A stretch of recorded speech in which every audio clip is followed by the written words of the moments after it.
Hello students, मी परत एकदा स्वागत करतोय तुमचं आपल्या एका नवीन व्हिडिओमध्ये.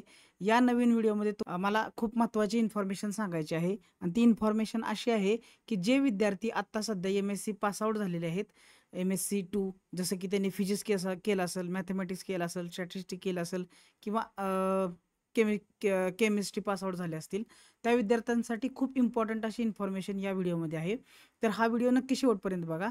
तर तुम्हाला माहीत आहे की council of scientific industrial research म्हणजेच CSIR आणि UGC म्हणजेच university grant commission, CSIR UGC यांतर्फे वर्षातून 2 वेळेस CSIR UGC JRF ही एक्झाम कंडक्ट केली जाते. जर त्या वर्षी वर्षातून 2 वेळा त्यांची परीक्षा होत असते. जर या परीक्षेमध्ये जर विद्यार्थी पास झाला तर विद्यार्थ्याला PhD ॲडमिशन तो घेऊ शकतोय किंवा जे आपलं महाराष्ट्र शासन किंवा केंद्र सरकार या अंतर्गत जे काही कॉलेजेस येतात त्याच्यामध्ये आपल्याला असिस्टंट प्रोफेसरचे नोकरी मिळवण्यासाठी आपल्याला इलिजिबिलिटी मिळत असते. आणि जर त्या विद्यार्थ्याने PhDला ॲडमिशन घेतलं तर त्या विद्यार्थ्याला एक फेलोशिप अमाऊंट मिळत असते आणि त्या फेलोशिपचा उपयोग करून तो विद्यार्थी आपल्याला रिसर्च करू शकतोय. या एक्झामचा फॉर्म आहेत ते चालू झालेले आहेत वेबसाईटवरती. तर ती वेबसाईट कोणती आहे ती आपण फॉलो करणार आहे आणि पूर्णपणे व्हिडिओ शेवटपर्यंत बघा. तर तुम्हाला तो फॉर्म भरायचा असेल तर तुम्ही CSIR UGC NET JRF असं गुगलमध्ये जर तुम्ही टाकलं तर इथं पहिल्यांदा जी वेबसाईट ओपन होते त्या वेबसाईटवरती तुम्ही इथं क्लिक करा. CSIR NET किंवा CSIR NET national testing agency अशी एक तुम्हाला वेबसाईट मिळेल.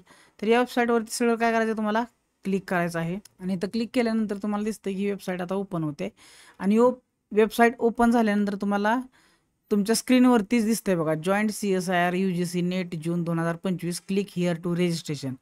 आणि त्यांनी इथं public notice joint CSIR UGC NET examination June 2025 opening of application form. तर इथं तुम्ही जर क्लिक केलं तर तुम्हाला इथं एक नोटिफिकेशन दिसतंय.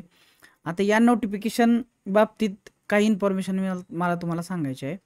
तर ती इन्फॉर्मेशन काय आहे ते आपण थोडक्यात डिस्कस करूया इथं. तर ही जी एक्झाम आहे ह्या एक्झामचे फॉर्म 3 जून 2025 रोजी काय झालेले आहेत, ओपन झालेले आहेत आणि 23 जून 2025 संध्याकाळी रात्री 12 वाजेपर्यंत हे तुम्ही फॉर्म भरू शकताय. आणि लास्ट डेट ऑफ पेमेंट 24 जून म्हणजे त्याच्या पुढच्या दिवशी तुम्ही तिथपर्यंत भरू शकताय.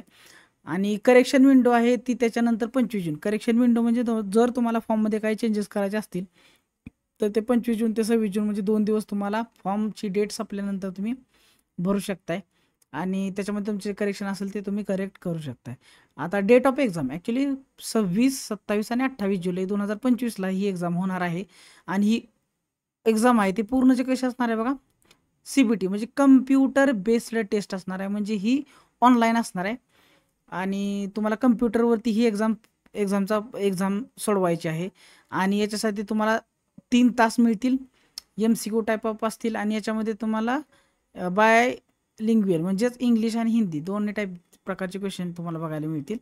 तर याच्यामध्ये ॲक्च्युली ही जी एक्झाम असते तर 5 क्षेत्रामध्ये घेतली जाते. That is chemical science, earth science, life science, mathematical science आणि फिजिकल सायन्स. म्हणूनच म्हणलं की तुम्हाला जे विद्यार्थी केमिस्ट्री पास झाले असतील, अर्थ सायन्स म्हणजेच जॉग्राफी किंवा जॉग्राफी नाही आपलं काय म्हणतात त्याला जिओलॉजी वगैरे पास झाले असतील किंवा लाईफ सायन्स म्हणल्यानंतर तुम्ही लाईफ सायन्समध्ये सगळं झालं जसं की botany, zoology, biochemistry, biotechnology, environmental science, नंतर AGPM हे जे ब्रांचेसमधून जे विद्यार्थी MSc 2ला पासआउट झाले असतील ते विद्यार्थी ही एक्झाम देऊ शकतात.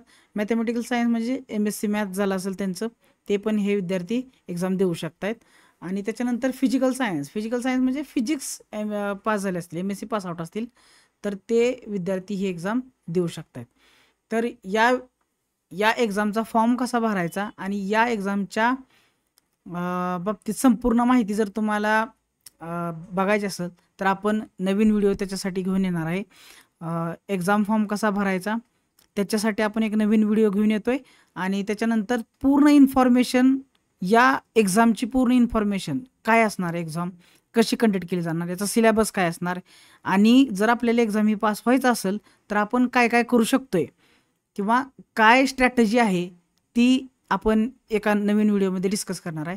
तर जर इथंपर्यंत तुम्ही व्हिडिओ बघितला असाल तर व्हिडिओला नक्की लाईक करा आणि चॅनलला सबस्क्राईब करायला विसरू नका आणि सगळ्या तुमच्या मित्रांबरोबर मैत्रिणींबरोबर हा व्हिडिओ नक्की शेअर करा.